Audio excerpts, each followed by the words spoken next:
Dharma, for all bewildered and misery gloom. With folded hands, I beseech the Buddhas of all directions to shine the light of Dharma, for all bewildered and misery gloom. With folded hands, I beseech the Buddhas of all directions, Dharma, for all bewildered and misery gloom. Thank you. To reach the Buddhas of all directions to shine the light of Dharma, for all bewildered and misery gloom. With folded hands, I beseech the Buddhas of all directions to shine the light of Dharma, for all bewildered and misery is gloom. Please take your seats.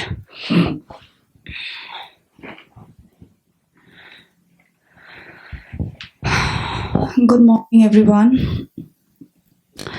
We'll start preliminary prayers. First, I would like to invite you all to set up proper motivation for this session for today. To setting a proper motivation, which consists of 3 parts: refuge field, bodhicitta field, and the purpose of the session. You can visualize Buddha Shakyamuni, His Holiness the 14th Dalai Lama, or any other enlightened beings you regard with veneration in front of you. They are looking upon you with immense kindness and unconditional love, just as a mother looks upon her only child. Bodhicitta field, you can visualize you are 2 kind parents seated on either side of you, mother on the left and father on the right, and you are accompanied by all their mother sentient beings living on a side, and you are leading them in this session. The purpose of this session to manifest the Buddha nature, the pure nature of our mind, that is the ultimate source of happiness, by removing the 2 mental obscurations, afflictive obscurations and cognitive obscuration. With keeping these 3 points in mind, let us recite the prayers from page number 3. Enthused by great compassion, you taught the immaculate Dharma to dispel all perverted views. To you, the Buddha Gautama, I pay homage. Enthused by great compassion, you taught the immaculate Dharma to dispel all perverted views. To you, the Buddha Gautama, I pay homage. Enthused by great compassion, you taught the immaculate Dharma to dispel all perverted views. To you, the Buddha Gautama, I pay homage. Also, I would like to share that here we have 2 versions of books. One is new and one older. So sometimes there is a bit slight variation in the stanzas and verses. And then I'm reading from the new version of book, just to keep in mind, so that might not feel that we're lost. I go for refuge until I'm enlightened to the Buddha, the Dharma, and the Sangha. By my accumulations of the practice of giving and so forth, may I become a Buddha to benefit all sentient beings. I go for refuge until I'm enlightened to the Buddha, the Dharma, and the Sangha. By my accumulations of the practice of giving and so forth, may I become a Buddha to benefit all sentient beings. I go for refuge until I'm enlightened to the Buddha, the Dharma, and the Sangha. By my accumulations of the practice of giving and so forth, may I become a Buddha to benefit all sentient beings. Pause it here.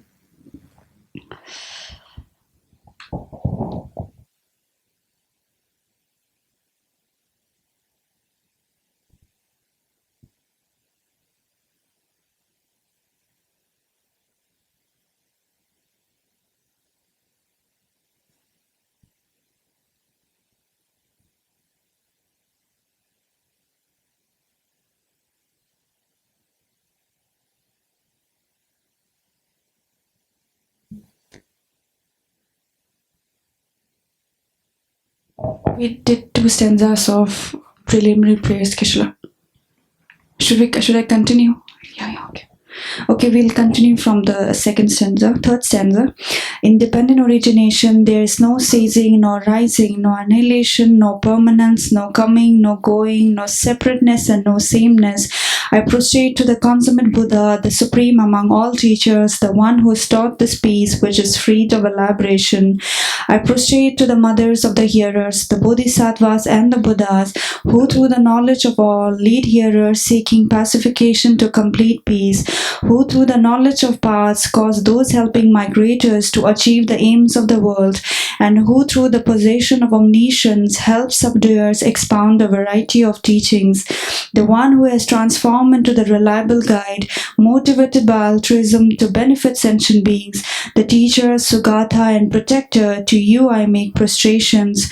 The one who has eliminated the web of conceptualizations and is endowed with the divine bodies of the vast and the profound, who eternally shines forth the forever noble light rays. To you, the Buddha, I make prostrations. Inspired by wisdom and compassion, today in the Buddha's presence, I generate the mind of full awakening for the benefit of all sentient beings. The essence of dependent origination mantra will recite the mantra together for 3 times. Om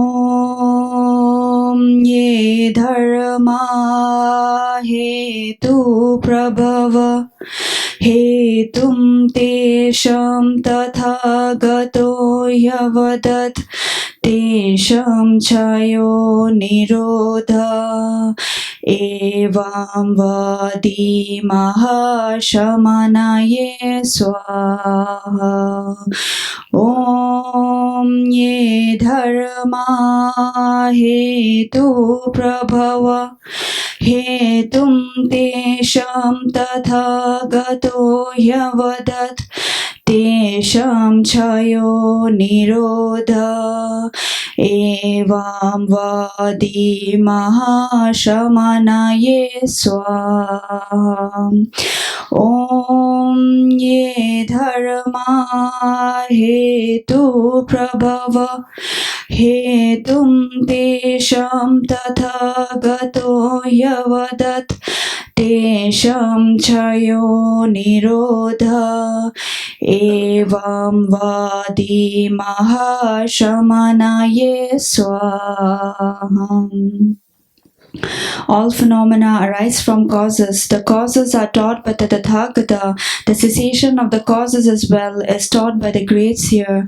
Profound, peaceful, elaboration-free, clear light and non-composite, such as the nectar-like Dharma I have discovered. Finding no one who can fathom this teaching, in silence I'll retire into the woods. Beyond utterance, thought, and expression is perfection of wisdom, which is unborn, unseized, and has the nature of space. It is the object of apprehension of self-realized wisdom. To you, the mother of the Buddhas of the 3 times, I pay obeisance. All composite things are impermanent. All contaminated things are of the nature of suffering. All phenomena are of the nature of emptiness and selflessness. Transcending sorrow is peace. The Guru is the Buddha. The Guru is the Dharma. Likewise, the Guru is the Sangha. The Guru is the source of everything wholesome. I go for refuge in the Guru. By the sound of the vibrant drum of Dharma, you liberate all beings of miseries. I beseech you to kindly remain and give teachings until the end of the expanse of billions of eons. The Buddha does not wash the negativities of beings, nor does he remove their miseries by his hands. His spiritual realizations are not transferred to them. It is by teaching the truth of suchness that beings are liberated. With folded hands, I beseech the Buddhas of all directions to shine the light of Dharma for all bewildered and misery's gloom. If you are attached to this life, you are not a spiritual practitioner. If you are attached to samsara, you have no renunciation. If you are attached to your own self-interest, you have no bodhicitta. If there is grasping, you do not have the view. Thank you.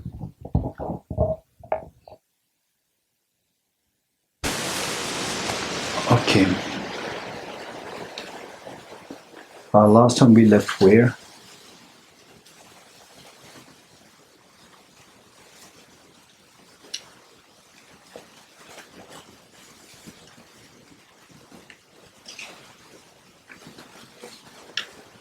Inferential coherence. Okay. Page number 26. Okay, we will do the inferential coherence. Then the others, we will be happy with what we did of the basic intro of the remaining the part of the 7 divisions, and then we'll skip to the other classifications, which are very important. Okay, inferential cognizer. So basically, inferential cognizer is the mind. Okay, so definition is there. Definition is there. I'm trying to give you a very simple, in simple terms.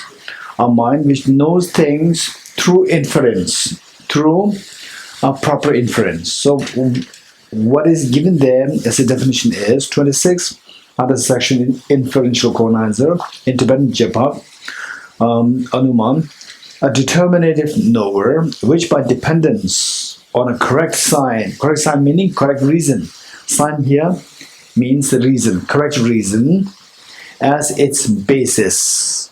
See, there should be the basis of the correct reason. There must be correct reason there. For example, when we say that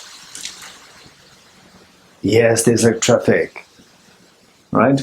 I'm not seeing the traffic, but I can I can use the sound of the traffic as a correct reason.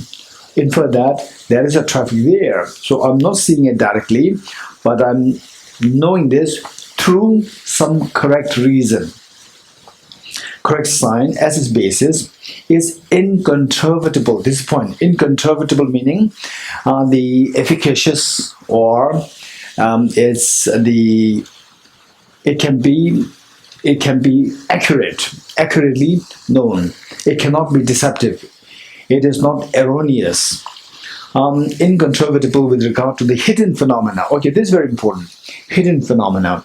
This is, if you know this concept well, about the 3 classes of phenomena, then many of the discussions that you're going to have with the other people, like the neuroscientists or the physicists, or let's say the non-believers, believers, philosophers, you talk to them, and it'll become very easy for us. Okay, so for that matter, the whole phenomena that exists in the universe, everything that exists in the universe can be classified into 3 groups. One is evident phenomena. This is very important. 3 classes of phenomena. All phenomena that we can think of that possibly exist can be classified into 3 groups. What is evident phenomena, then the slightly hidden phenomena, and very hidden phenomena. This is extremely important. And once you know this concept so well, then you will see where people are going into blind faith, where people are being rational, where people are being wise, sensible, not wise. You can just see it very clearly. Okay, say what are the 3 classes of phenomena?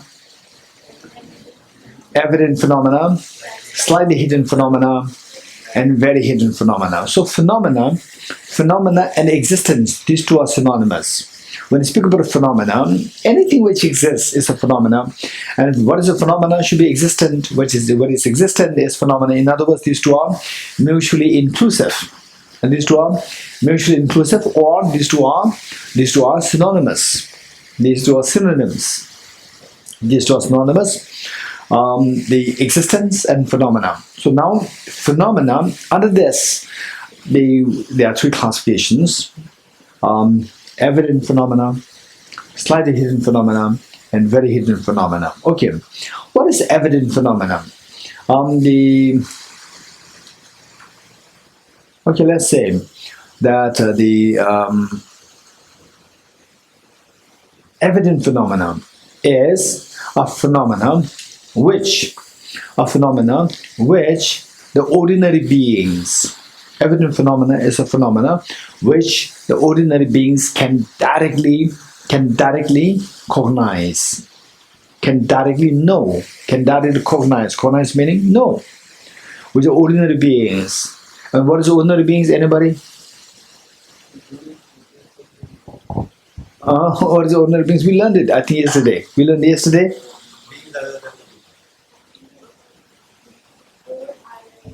Very good. Okay, you're getting it. So therefore, don't take these things as light. When I say something, yeah, that's very easy. Then later on, because you do not pay attention to this, it's easy. When you say easy, you do not pay attention. So the point is that ordinary beings, where the Nishida said, this is what, where we need to be able to grab at the point. But when things seems to be very easy, there's a danger that you can skip that. You can lose it. Okay, ordinary beings as opposed to Arya beings. These are the fineness. These are the fine distinctions that we need to learn. Ordinary beings as opposed to Arya beings. Buddhas as opposed to sentient beings. Arhats as opposed to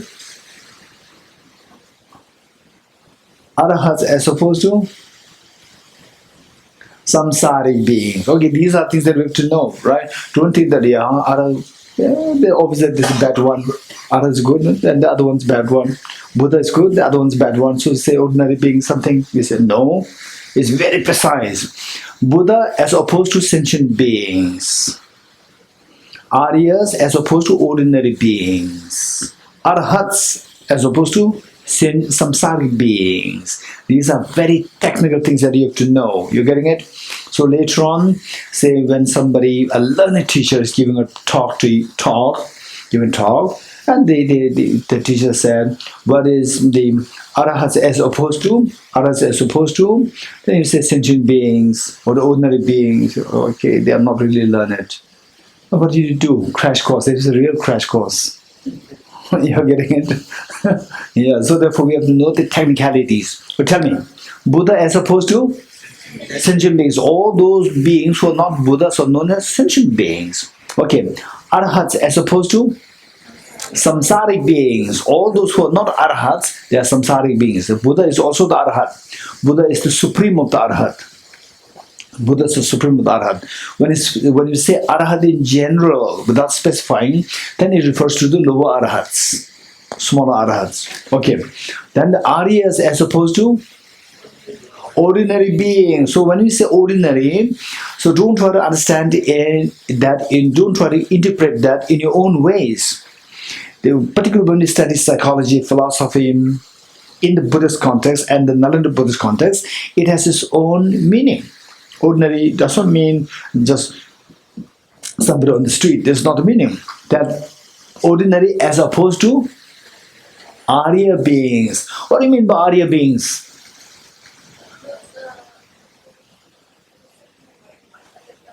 Mike. Okay, maybe Tavishi has? Or the Sharmali? Part of seeing, part of seeing and part of meditation. They come into those. Very good. Part of seeing and above. Part of seeing and above. Part of seeing. What includes part of seeing and above? Part of seeing. Part of preparation. Part of the accumulation. Then part of seeing. Part of meditation. Part of normal learning. Okay. Why these three are known as the Arya or superior? Arya means superior. So why they are known as superior? Superior means superior. Yes. Okay. Then the second one is also superior because it transcended the first one.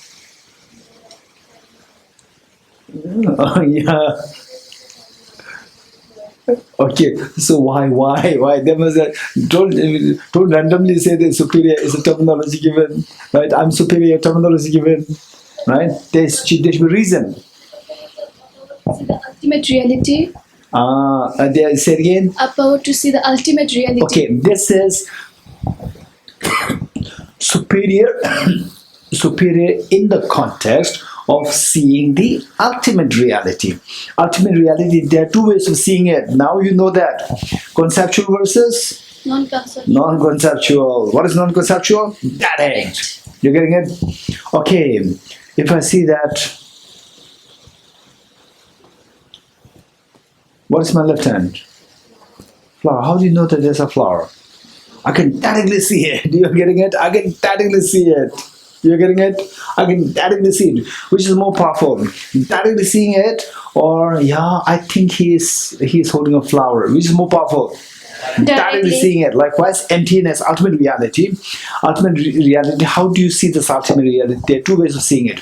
One is directly seeing it, and one is like in a conceptual form, right? Seeing ultimate reality through the mental image, through the generic image of the ultimate reality. You're getting it? When you see, okay, last time we talked about the generic image. What's the meaning of generic image? Anybody? What do you mean by generic image? Kamala?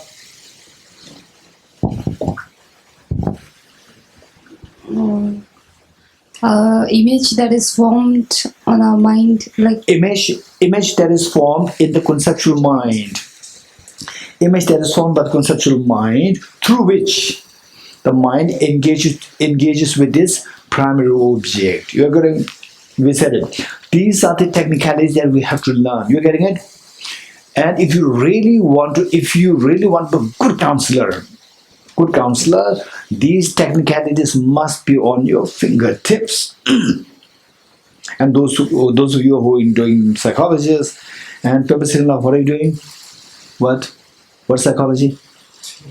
De-addiction psychology, right? So your job is only counseling.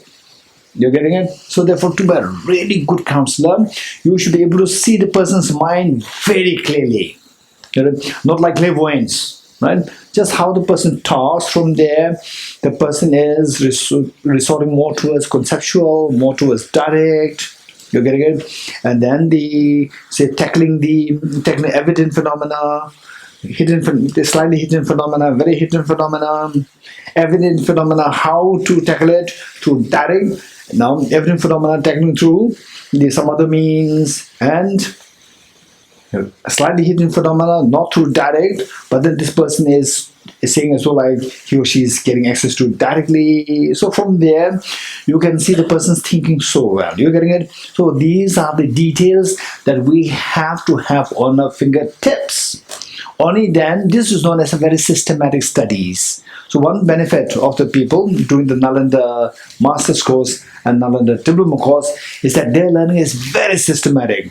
Not because that they are so disciplined, whatever they studied, whatever learned today, whatever they learn in the class today, evening they revise everything. No, because what we study, they come every now and then. They're being repeated every now and then. They're being repeated.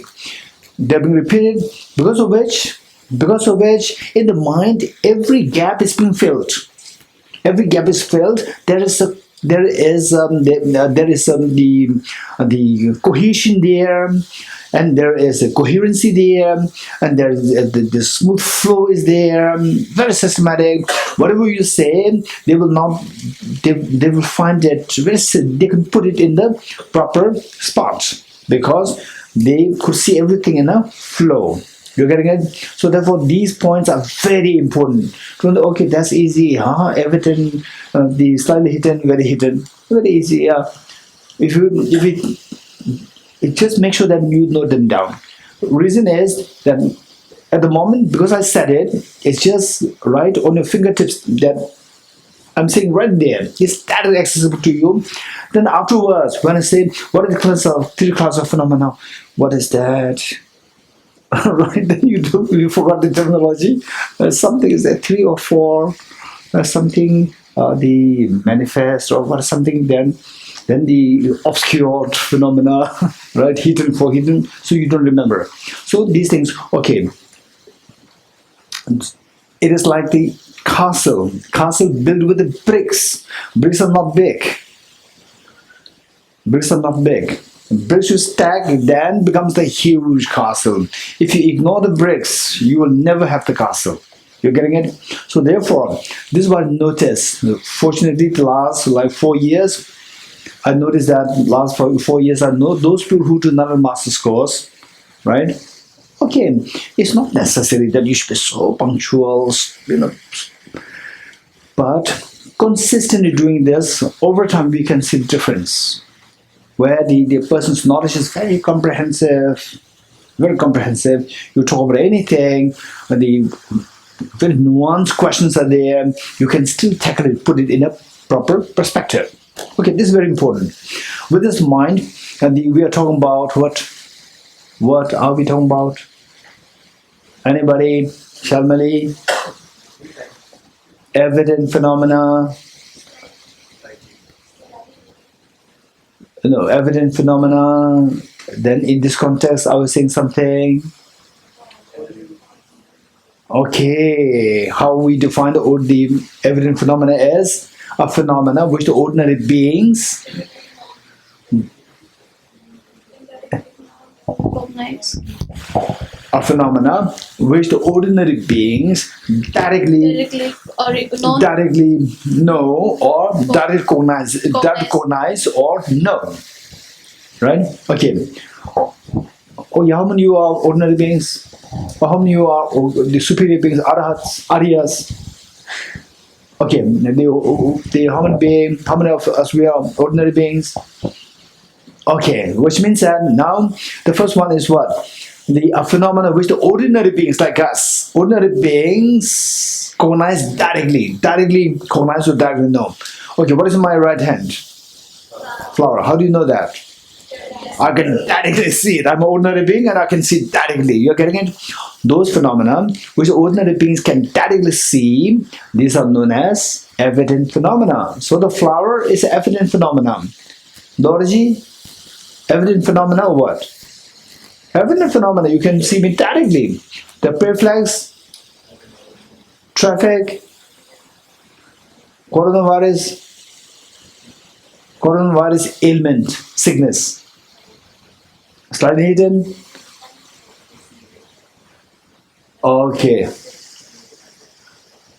Through the news media. Okay, good. Okay, good. Okay. Traffic. You can hear the sound. The traffic. Evident, hidden. Evident. You can see directly. Huh? Although we cannot see directly, but there's somebody, they're ordinary people like me, and they're on the road who can see directly.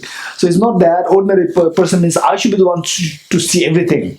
If there's another ordinary person who can see directly, that's good enough. You're getting it? Okay.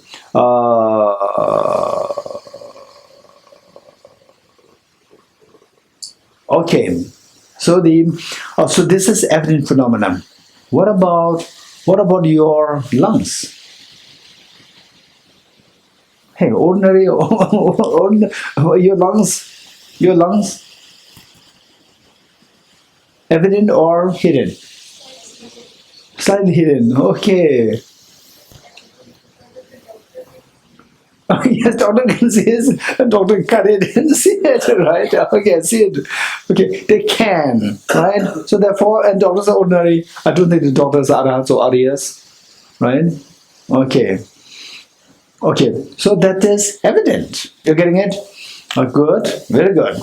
Now, so therefore, evident phenomena are those phenomena which the ordinary beings can directly cognize or directly know. You're getting it? Okay, so for the evident phenomena, hunger, your hunger. And sometimes you're hungry. Davishi, sometimes hungry, right? Then is it evident or hidden? Huh? Davishi, tell me. You earlier, you remember you said the feeling of hunger, the feeling of thirst. Huh? What is that? Evident? Evident. Evident phenomena. You're getting it? It's evident phenomena. So when you're hungry, what's this evident phenomena? Ordinary people can fix it easily, right? What should you do when you're hungry? Go to kitchen. Don't say prayers to Buddha. Buddha, please remove my hunger. If you do this, you are doing a blind faith. You're going to do blind faith. This is something that you can easily do because this is evident phenomena. Evident phenomena, you can easily fix it. And you, without putting effort to fix it, you pray to Buddha, Jesus Christ, Ram, Prophet Muhammad, and who else? Bahula, Zoroaster, then, hey, Jain, oh Lord Mahavir, then, okay, Guru Nana, please remove my hunger. If you do this, we are going wrong. This is going blind faith, because this is evident phenomena, is something which ordinary people can have direct access, and that will fix it. You're getting it? One. What is next? A slightly hidden phenomena. Okay.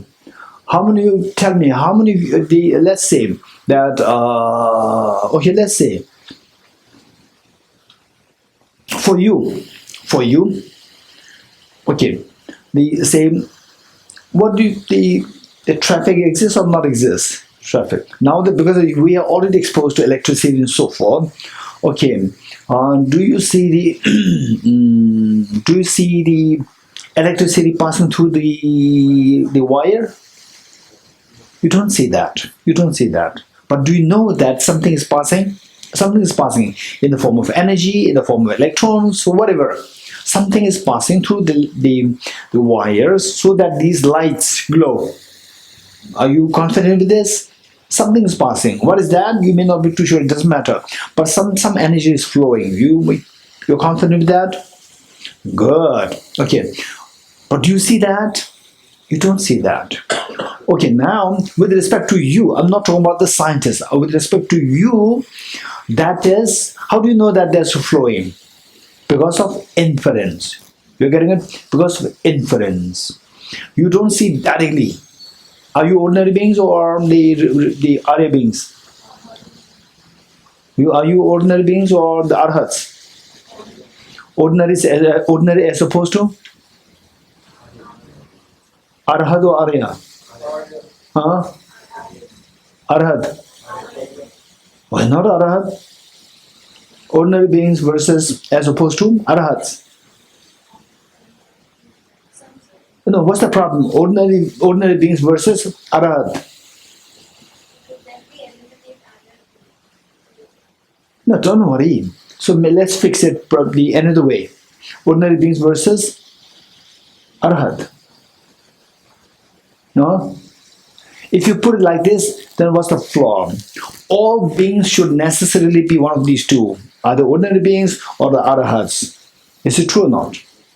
All beings should be one of these two? Yes? No? Hadruna, yes, no? What yes? Yes to what? All beings should be All either? beings should be either arhats or either ordinary beings. If we Okay, how do you agree with Hadruna? Huh? What are you doing? Hadruna doesn't agree with Hadruna. Geshe-la, because we No, this is not my question is, do you agree with me that all beings should necessarily be either ordinary beings or the Arhat? Do you agree with me or not? If you don't agree, then tell me why you don't agree. because other than ordinary beings, we have Arya beings also. They are not ordinary because they are seeing the ultimate real. But they are Arhats. They are not arhats. Geshe-la. Why not? Because I have not reached the fifth path. Part of knowing the normal learning is Arhat. No, Oh, part of the normal learning is not Arhat. no. Normal learning. Or no more learning is arhat, but Arya Yes, of beings course. are seeing. That is Arhat. It's not all the ordinary beings. Okay, what's the problem?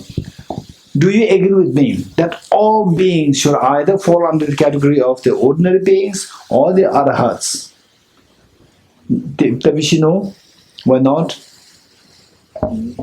Can you give an example? Can you give an example to say that there is one being which is not ordinary being, no Arhat? So the beings that are at the Paragate and Parasamgate stage. Wonderful. They are Part to of be seeing. part of seeing Paragate and is part of seeing part and of part meditation. of meditation. These two, they are not ordinary beings And because they're they see emptiness directly. They see ordinary directly. They are also not Arhat because they are yet to reach no more learning. Very good. That which you learned Buddhist philosophy for the last 10 years? No? Then when did you learn? Just last 1 year. 1 year or 1 day? 2 days? Okay, so what I'm saying is that this is the correct answer. So these are the things where we have to learn the intelligence. You're getting it?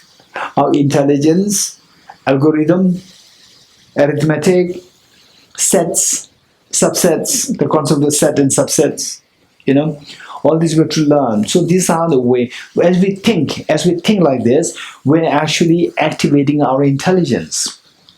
Without the intelligence, then there's no way by which we can see we can have the wisdom to see the ultimate reality. If you don't have the wisdom of the ultimate reality, there's no way by which we can achieve freedom from suffering and Buddhahood. Okay, so these are things we have to learn. So what's the problem? To say ordinary beings as opposed to arhats. If I say like this, I'm implicitly saying that all beings should be either one of these two. Either they should be the ordinary beings or the arhats, which is not true. There are many beings who are not ordinary beings, no arhats. Those beings like those who are in the path of seeing and path of meditation. They are not ordinary beings. Why not? Those in the path of seeing, path of meditation, why they are not ordinary beings? Because they can see ultimate reality directly. Or you can say ordinary beings are those who cannot see ultimate reality directly, but they can see the ultimate reality directly. Okay, so those in the path of seeing, path of meditation, why they are not arhats? Sharmali? Because they've not reached the path of no more learning. Very good. Arahat means the minimum qualification is that they should reach the path of no more learning. And path of seeing, path of meditation, they are yet to achieve the path of no more learning. So therefore they are not arahats. So these people fit nowhere in as the ordinary beings nor as arahat. You getting it? Okay. Not same, of course, not same. Ordinary and samsara beings are also not same. Okay, same or not same? These are things that we have to exercise. Okay, the Amule is saying, ordinary beings and samsaric beings, are these two same or not? Okay, now don't try to understand these meanings the way you would ordinarily understand it. You have to try to put them in the context of how we studied thus far. Okay, sentient beings and the ordinary beings, are these two synonymous or not? Nishida, no. Why not? Mike?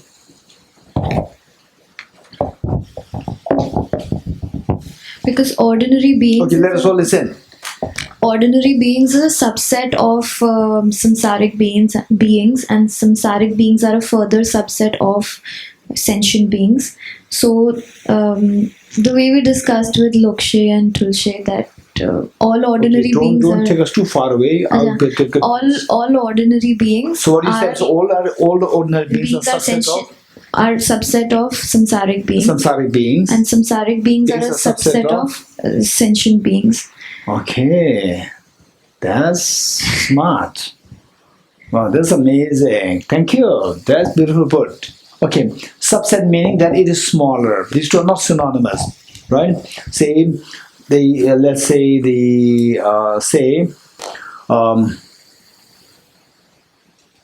composite phenomena and impermanent phenomena. These two are synonymous.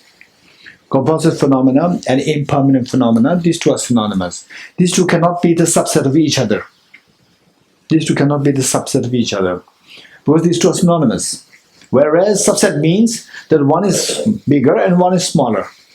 So ordinary beings are the subset of samsaric beings, and the samsaric beings are the subset of sentient beings. Okay, what made you think that samsaric beings are the subset of sentient beings? Samsaric beings and sentient beings, these two are not synonymous. Samsaric beings and sentient beings, are these two synonymous or not? Hey, no? Why not? All samsaric beings will be sentient beings, but all sentient beings will not be samsaric beings. How come? Because in the whole, everything. No, so now, Nishida, you are putting it so beautifully. So So what we should be doing is that, what you put the first one, this, I really am so happy with this.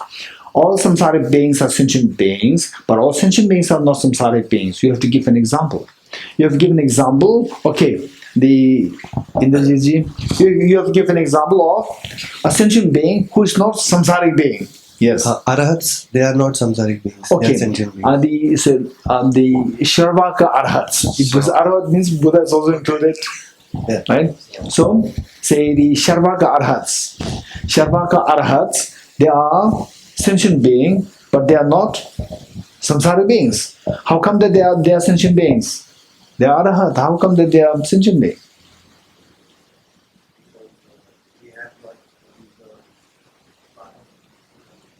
Very good. So sentient being as opposed to the Buddhahood, the Buddha. You're getting it? So the lower arhats or the Sharvaka arhats, they are still sentient beings because they are not Buddhas. So Buddhas as opposed to the sentient beings. Why not Buddha? Because they are here to achieve Buddhahood. Very good. Okay. So how come that they are sentient? How come that they are an arhat? If they are sentient beings, how come that they are arhat?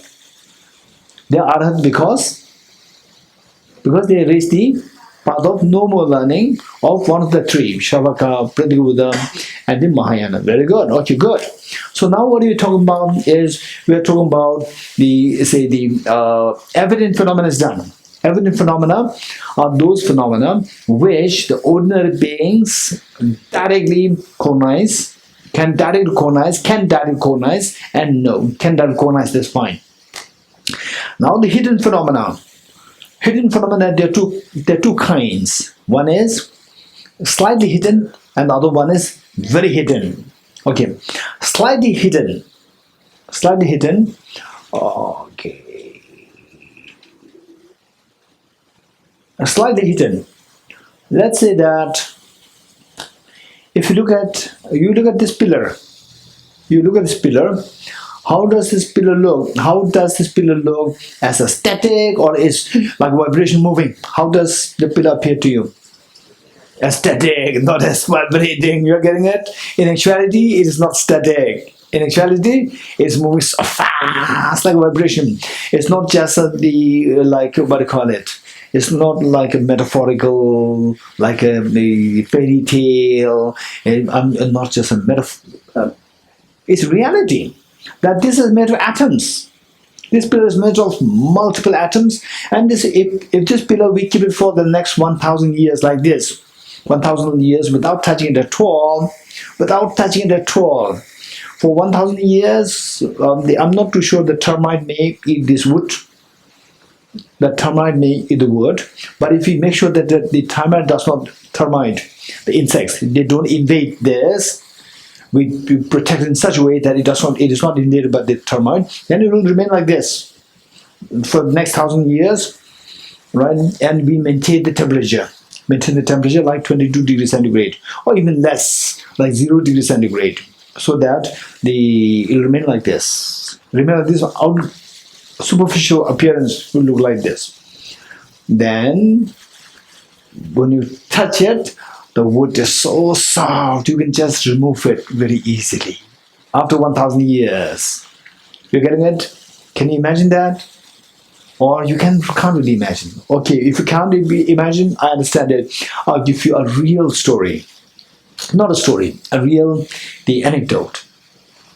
Say, in the past, unlike today, in the past, the Tibetans, we have what is known as like the the cloth. This is known as the brocade, the cochin. So this comes from China in those days. Now it is from Varanasi, it comes. In those days, it's a very expensive cloth. And then within that, nowadays, duplicate, everything is there. I don't know whether this is duplicate or original. Original. I'm joking. Okay, what I'm saying, in those days, extremely expensive. And the very rich people, and the aristocrats, and the government officials, the ministers, what they do is that they buy these things, and then they keep in their storehouse. not for them to use it to, in a way, to as the indication of the wealth, as an indication of the richness, that we are from affluent family. Or we have a treasure house. In the treasure house, these brocades go in there. They're stacked so nicely. Right? And then they stay for how many years?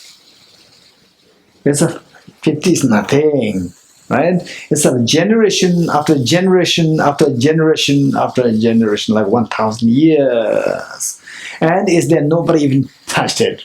And all the family, the grandfather, the father, the son, then the grandson, the great grandson, then the great great great grandson. Every time passed down. Oh, we have brocade there. We have brocade there. We have brocade there. And then once in a while, once in a year, they may open the treasure store. Yeah, the brocade is there. Then maybe once in a while they want to, after like third generation, fourth generation, fifth generation, they want to check it. Okay, what is that like? Out of curiosity, it is like 4-5 generations old. They want to check it. It looks so perfect that nobody touched it. And Tibet, the weather is very cool. We don't need the external, the aircon. We don't need that. And then it's very dry weather. No, don't worry about it's going to be wet, then it's going to be spoiled. No, dry weather. So it looks so beautiful, glow, everything's there. You touch it, it's dust. You getting it? This is a real anecdote. It's not a story. Because we see it as static. It's not static. It is constantly what is known as, in physics, it's known as entropy. Entropy meaning from the state of the orderliness. From there, the orderliness disappears. Every time, as time lapses, as time passes by, the orderliness, it loses its rigor. It loses the orderliness. Order disappears. What is that order? To maintain this cloth as very stiff and strong cloth. So that order disappears, that strength disappears over time. Like after 1,000 years, it becomes a dust. You touch it, it's dust. There's no brocade there, it's just dust. You're getting it? So this is, and when did this very strong, expensive cloth, brocade, turn into dust? When? After 1,000 years? For 1,000 years, it remained permanent, it remained very strong. And suddenly, oh no, tomorrow completes 1,000 years, so I should become dust. No. It happened in like 100 years. In 100 years. And 100 years, there is some degree of the weakness happen. This weakness of 100 over 100 years, it happened when? Every year, every day, every hour, every second, every millisecond. So every millisecond there's a change happening. What is the change? This change is happening. You're getting it? When you look at this wall, you don't see this, but it is moving at that pace. This is not a story. This is not a fairy tale. This is a reality. Your body is going at that pace, right? Okay, how smart were you? How beautiful were you when you were 1 year old? You have no hair. 1 day old, right? Just a piece of flesh. Now become a very strong girl, strong boy, right? So when did it happen? After 20 years, suddenly this piece of flesh becomes a very beautiful, smart boy, smart girl. No, it happened every day. The change was happening. Every hour the change was happening. Every second the change is happening. Every millisecond the change is happening. If you don't know what is the change like every millisecond, just press your stopwatch on your mobile. We did it earlier. We did it. Press it and how fast it. This is how our body is moving. This is how fast the wall is. The pillar is moving. So therefore, practitioners. Many of the practitioners, serious practitioners, what they do is that they go to the mountain to experience that how our body is moving at that pace. and how this wall is moving, how everything, people, they say cheesecake, the beautiful flower, iPhone 11, how they are all, there's nothing really there. Everything moves so fast towards degeneration, right? And this is what the practitioners, they really, in order to feel that, they go into the mountains to really practice and meditate on this. You're getting it? Okay, so that now can you imagine that, okay, it seems to be so static, but if it's not the case, now can you imagine that this is also under constant change, momentariness, transitoriness. Can you imagine that?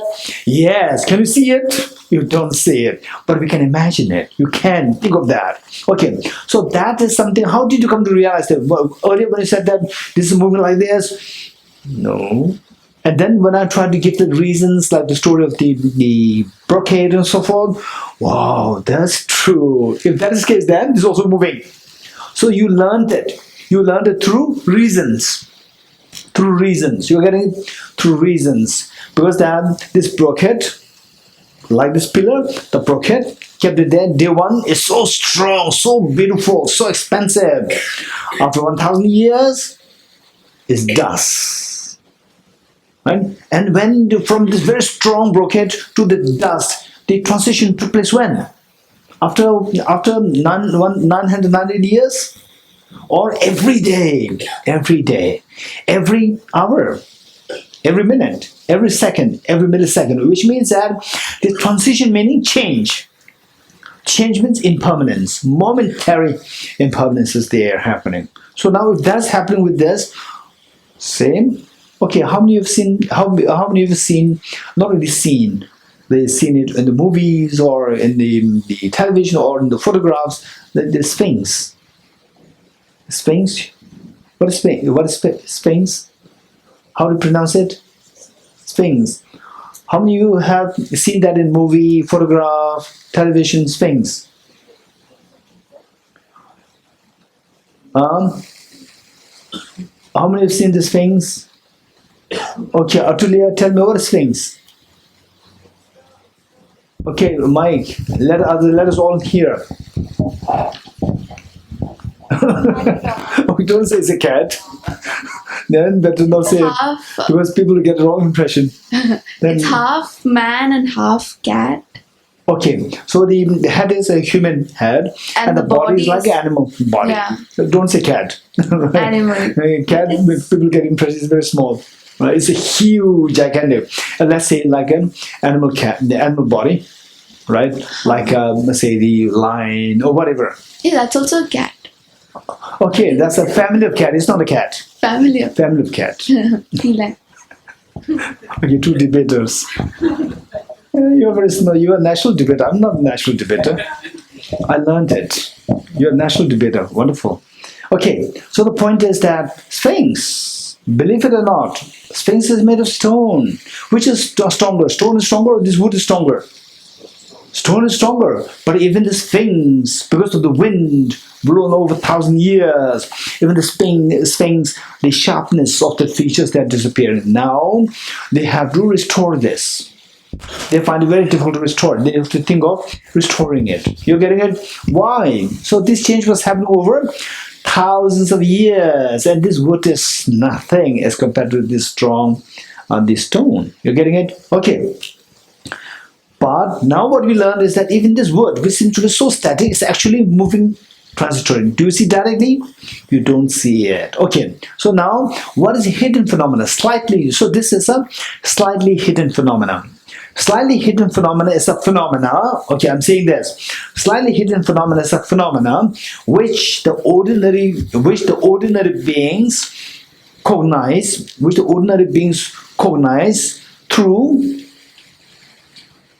through the reasoning of the facts. Through the reasoning of the facts.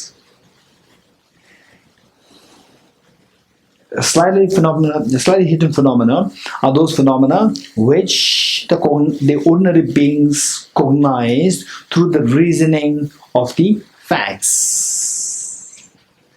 Okay. Now, before I explain into detail what is the reasoning of the facts, before I go into this, I like to I'd like to explain to you first. I'll go to the third one. What is the third one? Very hidden phenomena. Okay, first we'll do that and then we'll compare the two. Very hidden phenomena versus the slightly hidden phenomena. Very hidden phenomena. Or let's say, okay, anybody who knows your birth date, not the year. Year, keep it aside. Year is confidential. Okay, birth date. Anybody who knows your birth date? Omale, birth date. Which date you were born? Which date? A Saturday. Not day, the date. 30. The month and the day. 30. 30. Yeah. 30 of which month? March. Okay, year, don't have to say. Right? Okay, March 30th. March 30th. Okay. Then 3rd January. 12 September. Okay. Namjula. 16th July. 16 July. Okay. Pratik? 31st of July. Okay. Shamali? 14th September. Is it official or the real one? Real one. Okay, so I have the official one. Real one, I don't know. Ajivji, Inderjiji? 7th October, okay. Namsala? 4th March, not 10 March. Okay.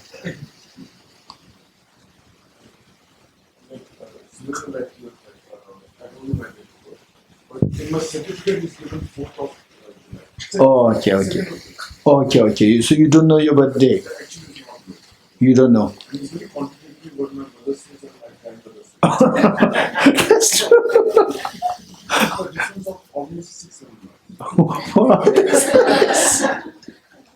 I see. That's very complicated. Okay, thank you. Okay, this is true. Okay. Oh, Pamela. 12 September.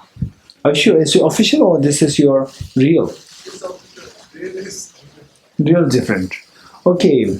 Kapilji? 27 May. Is it official? Just official or the real? It's the real and official. Both. Okay. Pudila. Are you sure? 15 August. Okay. Okay, so how many you are sure that your birthday, the real birthday is this? Just raise hands. How many you are sure? Okay. Raise hands again. Okay, Atulia, how do you know that you are born which date? 24th July. How do you know that you are born on 24th July? Did you see that yourself? My mother told. I saw it on the certificate also. Okay, you saw the certificate. Okay. And everyone kept telling me over the years. Who wrote the certificate? In the hospital. Who? The doctor or somebody, nurse or doctor? Yeah. Okay, you trust him. No, you trust her. Yeah, and also my parents have You trust your parents. Yeah. Okay, look, this is very important. So that July 24th is the birthday of Atulya. This she is very confident. Not that she has seen it directly, number one. Not that she knows through a power of facts.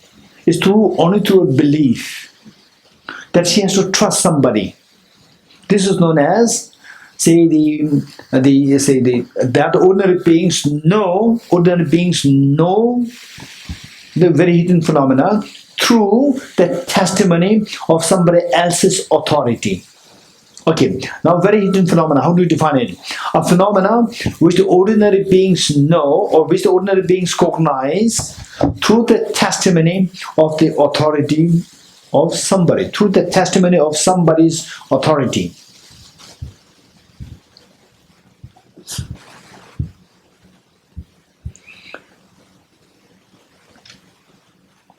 Okay, this is a okay, let me say this again. A phenomena which the ordinary beings know or ordinary beings cognize through the testimony of somebody else's authority.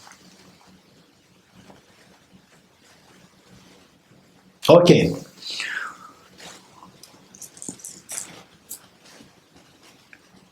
The birthday, your birthday, is it a real phenomena or it's just abstract phenomena? Did it really happen? Huh? Did it really happen? Yes. And how do you know that? Did you see it yourself? No. Do you know through this reasoning, like how the reasoning that I gave? Or this brocade of 1,000 years, then you touch it, it becomes dust. Wow, okay, yeah. Which means that then from there you go back 1,000, 100 years, 500 years, 1,000 years back. That very strong brocade must be changing from this state, very strong, to the dust, very soft dust. That transition took place. This transition did not take place overnight. It was happening every day, every hour, every minute, second, nanosecond, right?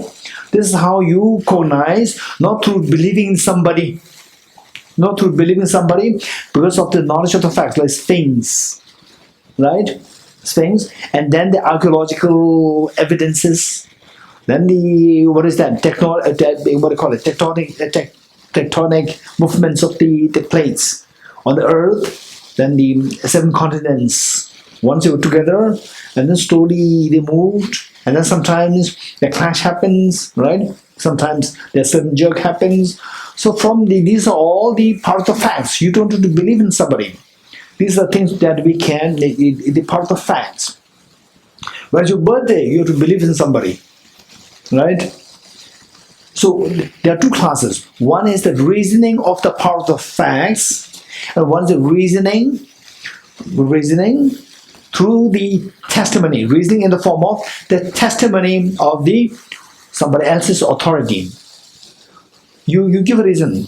I'm born on this. How do you know this? Because my mother told me. Because means you are given the reason. Because, okay, when you say, how do you know there's a flower? Right? You will not say because. You will say that I see directly. Right? Because when you try to give it, you say, no, I don't see directly, but because I have some reasons. Reasons because that we see that after 1,000 years it will turn into dust. Because my mother told me. So these are the reasons that you give. You're getting it? You're the reason. You are not saying that I'm seeing directly. So the reasons, do you see the difference in the reasons? One is the part of the facts. Because, for example, say, if somebody is alcoholic, hey, don't keep drinking. If you keep drinking, then you will die very early. This is very true, right? If somebody keeps drinking like this, then the lifespan is very short. Very unfortunate. There could be exceptions. Out of like 10,000, the person, a drinker, may miraculously survive like 80, 90 years. But overall, they die in 40s, 50s, 60s, they die. Right? Drinkers, heavy drinkers, they die very early. Okay, don't do that. Then you will die, you will die. How do you know that? Because somebody told me. No, this is a fact. Right? This is a fact. Look at all these people who died so early as heavy drinkers, right? Like with drugs. Okay, so there you are using the reasoning of the power of the facts, right? Whereas your birthday, you can't give the reasons, right? You can't give the reasons. Okay, because look at my hair, white hair. From there, I'm 50 years old, 60 years, 70. You can't predict it. Some people who are already 50 years old still they have no white hair. Some people who are just 20 years still they have white hair. Right? It's totally unpredictable. You're getting it? So you have to believe in somebody. Believe in somebody, and that is the power of the what? The reasoning of dependence on the testimony of somebody else's authority. For example, what is my date of birth? Then I give my date of birth, and then how do you know that? Because the government official, in my school, when I was very young, when I was like age 5, Then I was sent to school, and then all the boys, girls, all these young children, they were in line, and there were young officers there. How old? Younger than you? 21. Okay, how many you are? 21, 20? 20 is. Atuli, how old are you? 24. Okay, Namsara 20 and Ramjula 20. Okay, let's say the government official who was maybe like 20 or 21 or perhaps 19, right? He was there. He was registering all the new young boys and girls enrollment, and then he is there in the registration book. That is the name, date of birth, and how come that these small children they have no idea what the date of birth is. And this poor guy, poor young boy himself, I still know who that poor young boy is, right? He's now in his 60s. So this poor young boy, he was there, and then the name, what is your name? Dorji. What is your date of birth? No, hopeless. Don't ask. And give you, okay, your date of birth. He even does not even tell you. He decides his own date of birth. Right? He decides his own date of birth. This young boy, it's fun for him. Because there's no point in asking this boy. This asking, right? It's total waste of time. There's so many children there. So he gave his own date of birth. Right? Thinking is so like he's the mother of all the children, right? Date of birth given, freely given for date of birth. So that becomes the official date of birth. Tindupantila, right? It's like that. Okay. So the point is that whereas for Atulia, for many of you who are very confident with your date of birth, that this is my real end, except for me, Tindupantila, and the gentleman over there, what's your name? Rinzila, right? Rinzila is very controversial. Right? The mother is saying something, and the grandmother is saying something with a gap of 7 months. That's terrible. That's too much. Okay, so the exception, me's exception, and then Tinupatala is exception. So otherwise, for most of you who are very confident with your date of birth, how do you know that this is your date of birth? Because my mother told me, but it's a certificate bears like this. So it means a nurse or a doctor wrote it. Nurse or doctor said it. So they are the authority. They are the authority on this, not the young boy who gave me my date of birth. He is not the authority. But my mother can be the authority. You're getting it? But some of the people, they're so naive. Then the children, when they grow a little older, they go to school, and the school teachers, the administrators, they ask them, what's your date of birth? They have no clue. They go to the parents, ask, when's my date of birth? When was I born? Oh, you were born when it was raining. That is your date of birth. It was raining. So weird. You're getting it? Yeah, many of such things are there. You were born when it was raining. When you were born when it was thundering. Right? Okay. So what I'm saying is that, but those of you who know very precisely that this is my date of birth, that is through what? Through the testimony of somebody else's authority. Right? So in a way, this is a belief. But this is a very accurate belief. This very accurate belief. And you can debate more on this. Oh, who knows? Your mother may be drunk and look at Rinzila's mother. Right? Rinzila's mother is saying something, grandmother is saying something. And mother is more accurate. Why? Why the mother is more accurate? Because grandmother was also seeing her daughter giving birth, right? She also saw that. Mother also saw that. Who is authority? All these debates are there. But generally speaking, the mother or somebody, the doctors, if you are born in hospital, the doctor, the nurses, they are the authority, right? When they say it, okay. So this is how it works. That is known as those phenomena which you know through by dependence on the reason of the testimony of somebody else's authority is known as very hidden phenomena. Why very hidden? Because it's a form of a belief. It's a form of belief. And there's no other way by which you can know this other than this belief, but dependence on the testimony of of somebody else's authority. Right? And it doesn't mean that belief should be blind faith. No. Belief can be blind faith, which can be destructive, and the belief which is very accurate. When the belief is dependent, when the belief is dependent, when the belief is grounded on the testimony of somebody else's authority, that is very strong. That is very strong. Whereas when the belief is grounded without strong ground, that becomes blind faith, which can be very dangerous. You're getting it? Okay.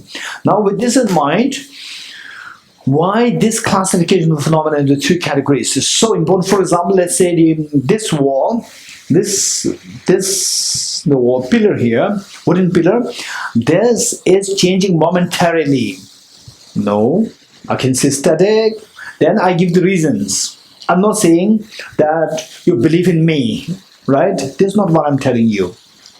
I'm the authority in this, so you have to believe in what I say.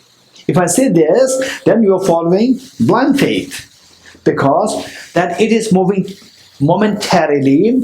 This is not something that you can cognize through blind faith. So that I'm giving the reasons. I'm not saying that I'm the authority. I'm saying that this is changing because look at the Sphinx. Sphinx, which is much stronger, harder than this. It's a stone. It's a rock actually. Rock. And then over 1,000 years time, now all these little sharp features, they're all gone. Now even the face, the feature is disappearing because of constantly the wind blowing, and that the particles, they are constantly being blown away. And then gradually over time of 1,000 years, then all the features are gone. Likewise, this is no exception. So that the blow, changing of the facial feature of these things did not happen overnight.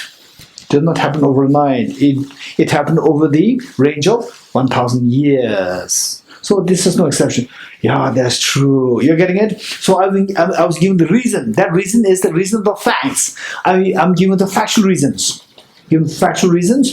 And I'm not saying that these facts you have to believe in me. No, these facts you can see it yourself. So from these facts, then you deduce a understanding of one phenomenon. That phenomenon is known as slightly hidden phenomena. You're getting it?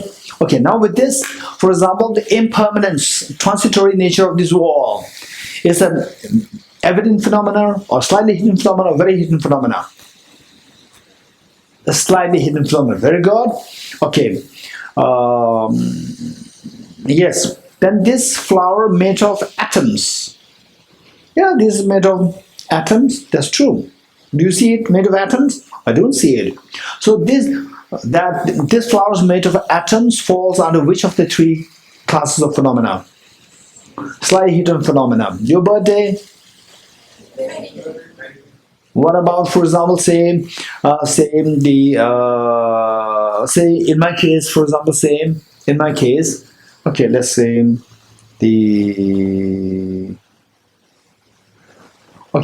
all what I have in my bodily feature, these are all the karmic results. We're getting karmic results. And at one point in time, say a pimple can come here, and it can disappear in 2-3 days. When the pimple comes here, not here, particularly here in one particular place at one particular time, that is also because of very specific karma. What is that specific karma which is responsible for this? There's no way I can know. You're getting it? Of course, it's the result of the karma. But which karma is that? That is something which I cannot directly see. That is something which I cannot infer through the part of the fact. Only if the Buddha comes, somebody omniscient one comes, okay, Dorji, this is because of your accumulated negative karma of harming your mother, like you say 1,000 eons ago, 1,000 lifetimes ago, you did it like this. Now this happens in the form of, you just, jokingly you told your mother that, mother, you don't look nice, you have a pimple there, you just offend your mother. That's negative karma which is responsible for now you having this pimple on them. So this is by way of believing in the testimony of the authority of the Buddha or somebody like this. You're getting it? So the karmic operation Karma in general is not a very hidden phenomenon.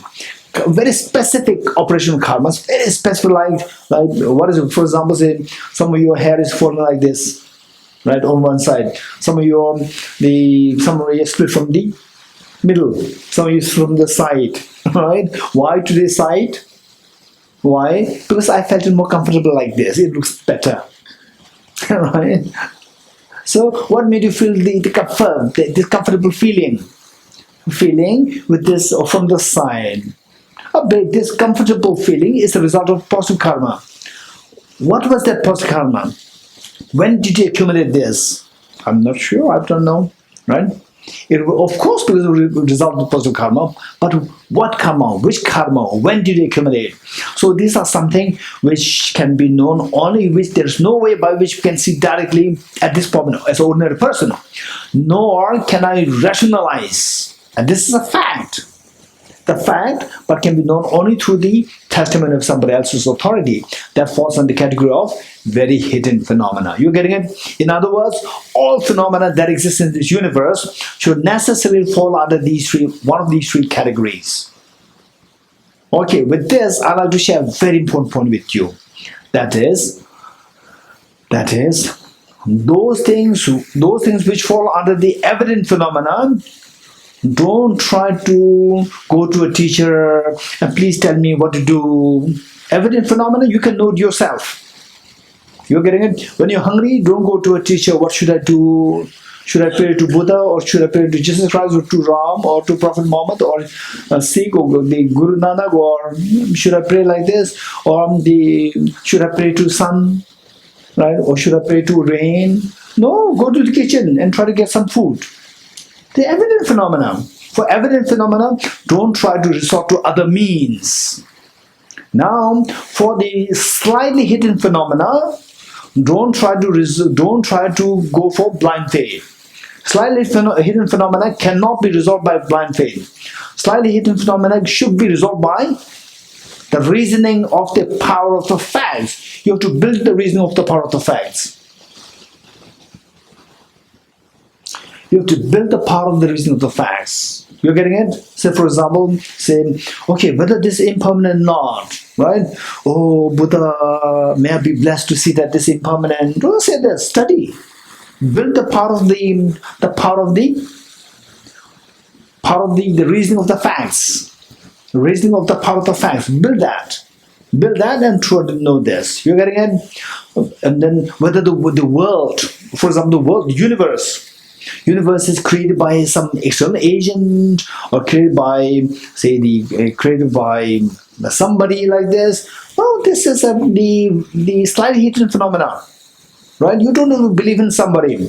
For example, physics, through seeing the Doppler's effect, through the evidence of the Doppler's effect, they came to realize that the universe is now at the phase of expanding, accelerating in the expansion, which means that if it's expanding like this, which means 100 years ago, universe is closer to each other.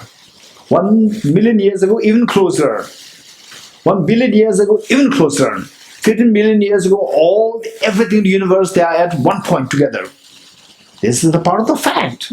You're getting it? Part of the fact. You don't have to believe in somebody. Because this is a slightly hidden phenomena. Slightly hidden phenomena has to be decided not by a belief, not by direct. It should be done with part of the facts. You're getting it? So this is where, when we don't know the classification of phenomena into these three categories, then what people do is that people go into blind faith. For example, say the human evolution. Charles Darwin's evolutionary theory says 0.3 million years ago, human beings is old as 0.3 million years. You're getting 0.3 million. And then, whereas according to some of the theology, I'm not going to specify which theology. Some of the theology says that human evolution is much less than this year. And the fossil evidence, from there you can see that it's just 0.3 million years. It's 0.3 billion years, much longer than the prediction made by the theology. And then the people who follow the theology, they are so angry towards the Charles Darwin's evolutionary theory, and they ban the study of Charles Darwin's evolutionary theory in the schools. So this is where the beauty of the study of this, the psychology, the study of this, the phenomenon, the classification of phenomena, that the human evolution is a matter. Just look at the evidence. From the evidence, this is something which falls under the category, which of the two classes of phenomena? Slightly hidden phenomena, we don't have to believe. It has to be established through the reasoning of the power of the facts. You don't believe in it. You're getting it? You don't believe in it. You don't, because you have the capacity to know it through the reasoning of the power of the facts.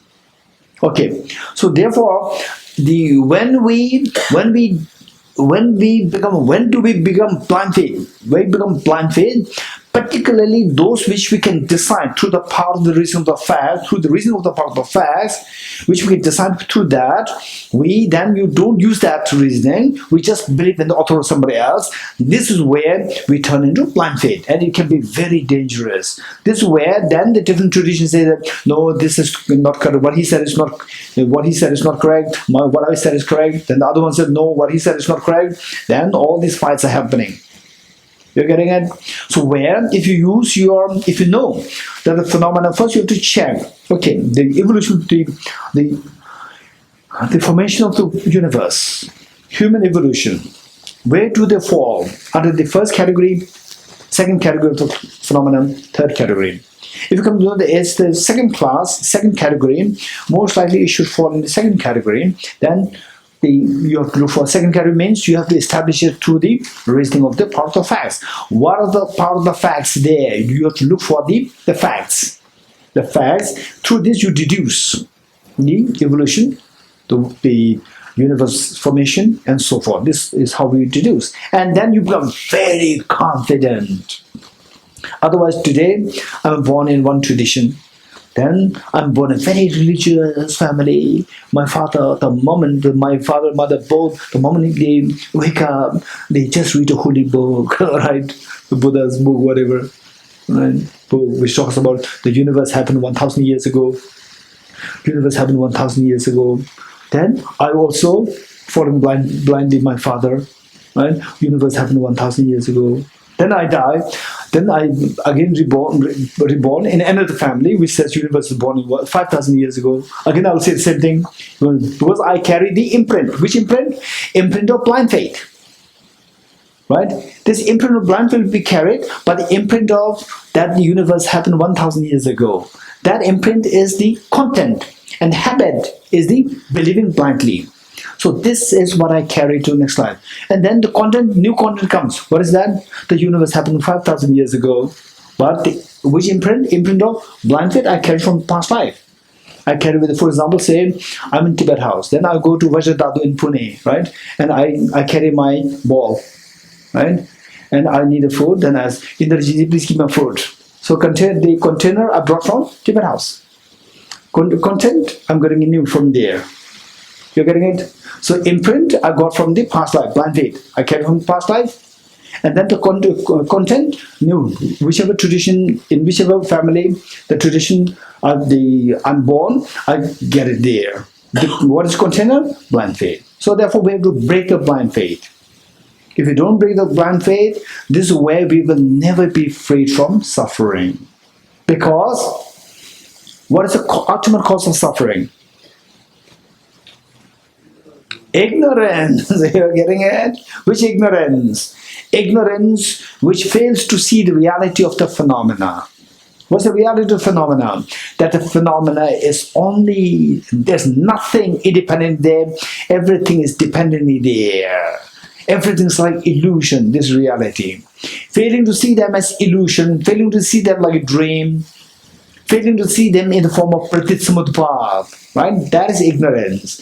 As long as this ignorance cannot be dismantled, our mind can never be freed from suffering. You're getting it? So therefore, and this ignorance to be removed by the wisdom, to know the Pratyasamutpad. Pratyasamutpad does not fall under the third category of phenomena. It falls under second category. You don't believe in it. You have to seek the reasoning of the part of the facts. You're getting it? Part of facts. And luckily today, physics has developed to such extent that it's very close to this understanding. Physics. And if the physicists, they are really very smart, they can really get there very fast. That everything, there's nothing independent, everything is Pratyasamutpad. Pratyasamutpad means everything is dependent originated. Dependent originated means there's nothing independent. You're getting it? Okay, this is what the physics is almost getting there. Particularly quantum physics is almost getting there. Okay, so this is very important. Now with this mind, inferential cognizer. Inferential cognizer, page 26. A determinative knower. Determinative knower meaning a knower of the mind. Knower means mind.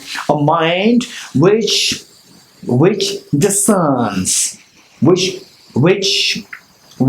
discerns. Discerns meaning which know with confidence.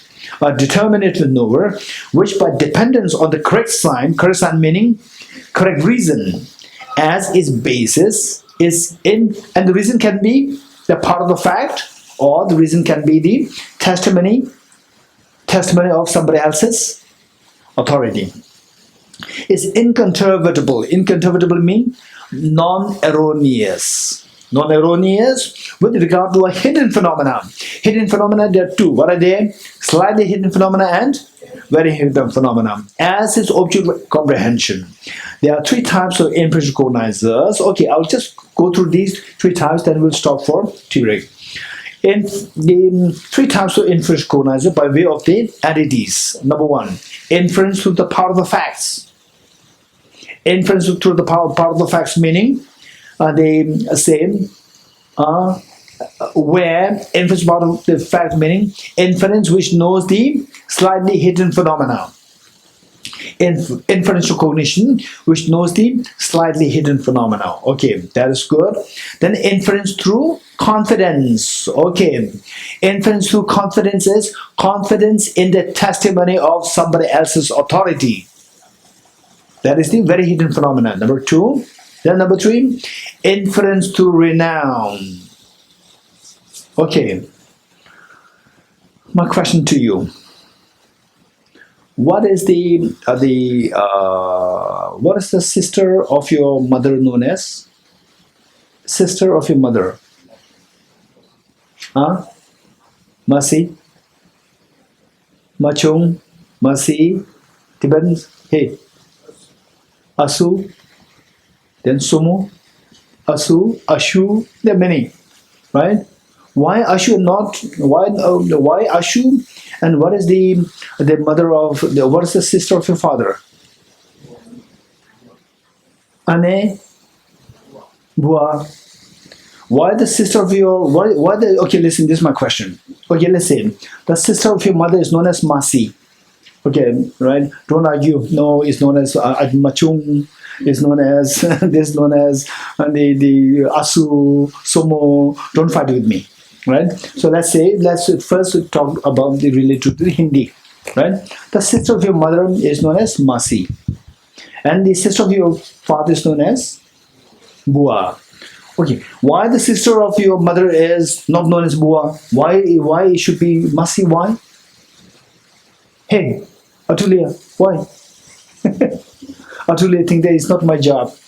Is it is Kapilji's job? Actually, tell me. Because it's Okay, let us all listen. But did you follow the question? What's my question? Indrajitji, what's my question?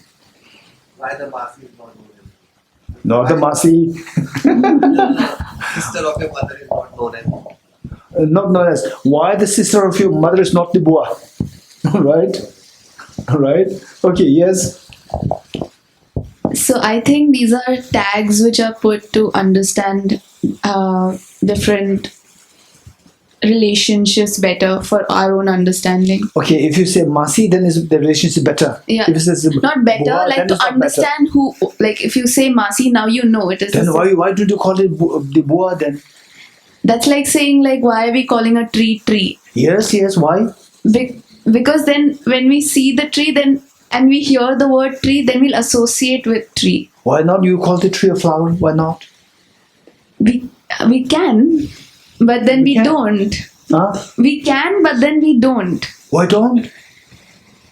Because it's easier for a collective to Okay. understand. Is it easier to say the tree, we call it tree, then it's become easier, not a flower? No, for a lot of, if you Lot of people? Lot of people? standardize it, then it's, No, why should that be the standard, not the flower? oh, that is like Okay, this is a very serious question. Anybody? Yes.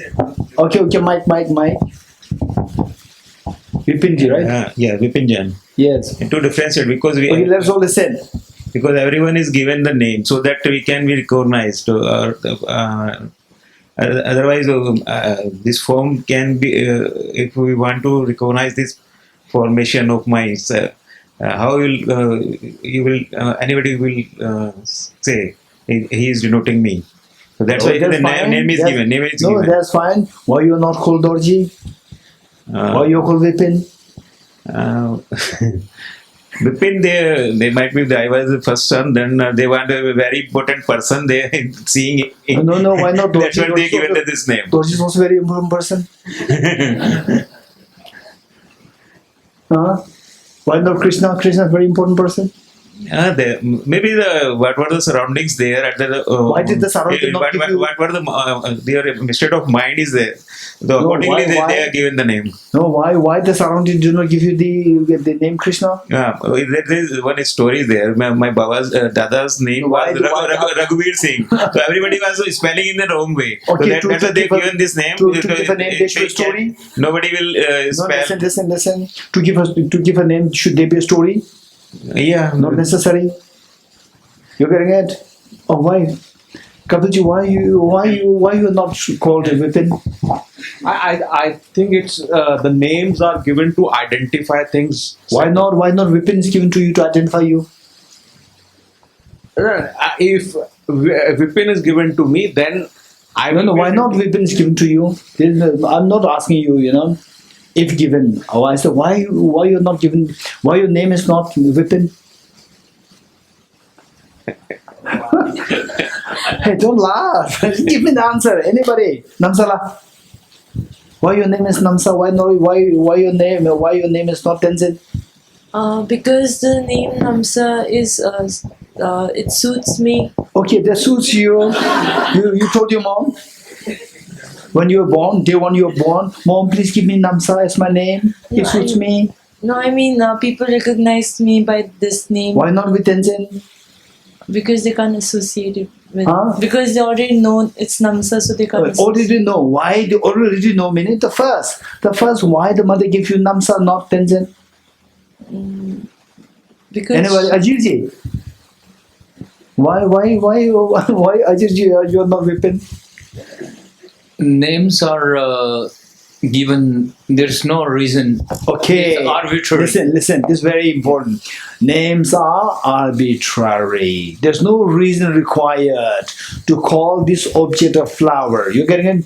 There's no reason required. It's just arbitrarily given. You're getting it? Same.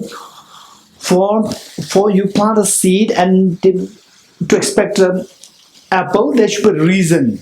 That the reason should be that the seed should be apple seed. It cannot be mango seed. If you plant a mango seed, it cannot be the reason for the apple to grow. Only when the apple seed is planted, then this is the reason for the apple to grow. You're getting it? For the names, any name can be given. For example, today, if somebody is, for example, most likely, for example, at one point, so when let's say in the Indian cinema world of cinema, Amitabh, he became very popular, and many children they are given the name Amitabh. Right? Just randomly given. To give a name, there should be no reason. It's just arbitrary name given to anything. So therefore, in other words, any object can be known with any name. You're getting it? We have to know this. And So again, this is a kind of wisdom that we have to build. Wisdom, right? I'm Dorji, right? Somebody says, Pemba Sering? No, I'm not Pemba Sering, right? I'm Dorji. Again, why Dorji? I just glue this label Dorji with me so tightly, and it's so like I feel that I cannot be called by any other name. No, I can be called with any name. I can be called as Ram. I can be called as Muhammad. I can be called as. Huh? No. Yes, I can go Sai Baba. Yes, you can. But people may feel too much, right? He's not the level of Sai Baba, but how dare his parents gave him such a big name? You're getting it?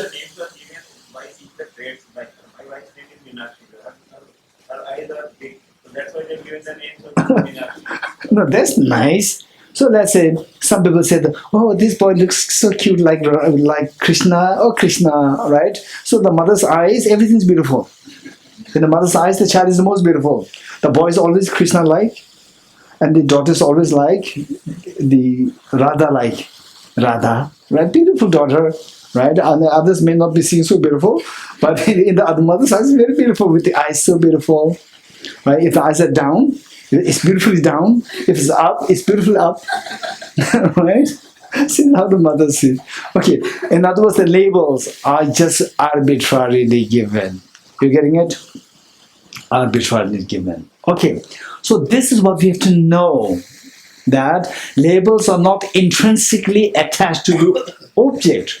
Labels are arbitrarily given. You're getting it? Okay, so therefore, people attach the label so strongly. For example, let's say, okay, now we say, His Holiness the Dalai Lama. Instantly, the feeling that comes to us is very pleasant. You're getting it? Very pleasant. Okay, let's say Hitler. A little unpleasant feeling comes to you, particularly if you know the Holocaust.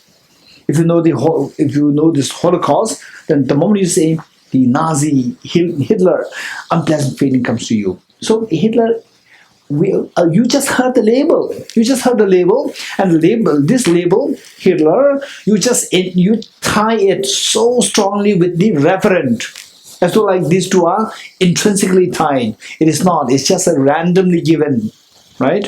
Randomly given. So the third one is known as inference through renown. Renown meaning randomly given, just known like this. There's no reason why it should be known like this.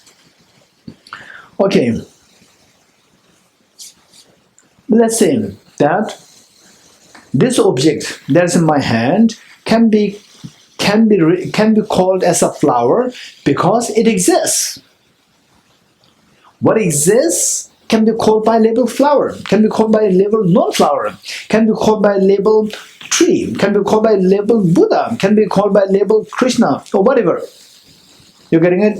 So anything that exists can be called by any labels. If you know this, then one of the very stronghold belief, very stronghold adherence, grasping at things so strongly that is released. All our problems are because of believing things to be so solidly there. That needs to be untangled. When you in the dream when you fight with somebody, how many of you dreamt of having fought with somebody at least once in your lifetime? Me also. Okay. Namjula, no? Wow, she is the Bodhisattva. Okay, not dreamt of having fought with anybody in your life. Wonderful. Or with the verbal fight? No. In the dream? No. Wonderful. That's amazing. Okay, so let's say, Namjula, just for you, just believe.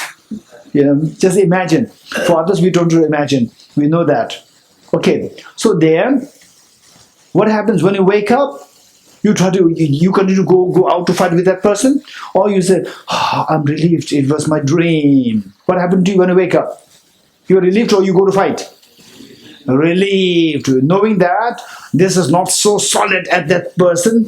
You are the one, solid. You can realize, no, there's nothing. There's a person with whom I was fighting. It was just my mind. Everything dissolved. You're getting it?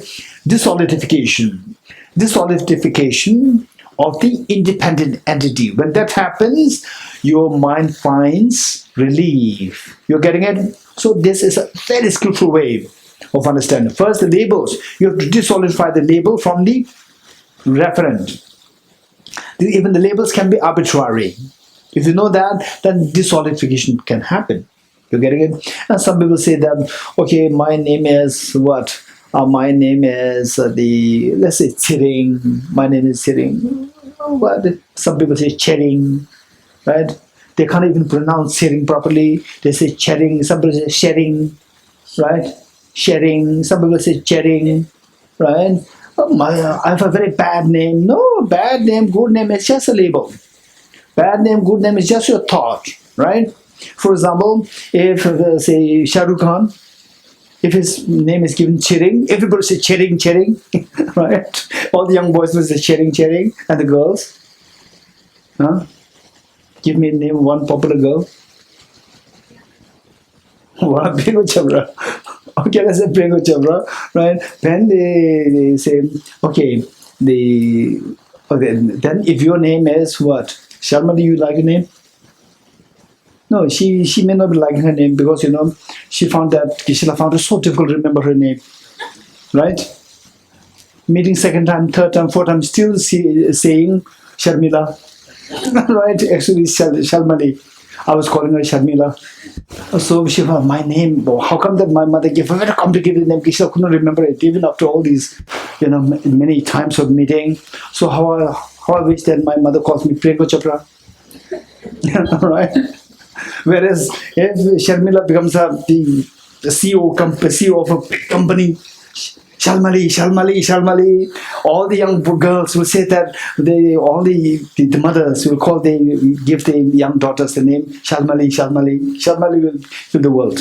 You get it? It's just a name. How we tie the label with some big, shots, and then we see this label as something so exotic. Okay, this is how it works. Good. Tea break. Just 10 minutes. We'll come back at 14 minutes. 15 minutes. Okay, tea break and come back.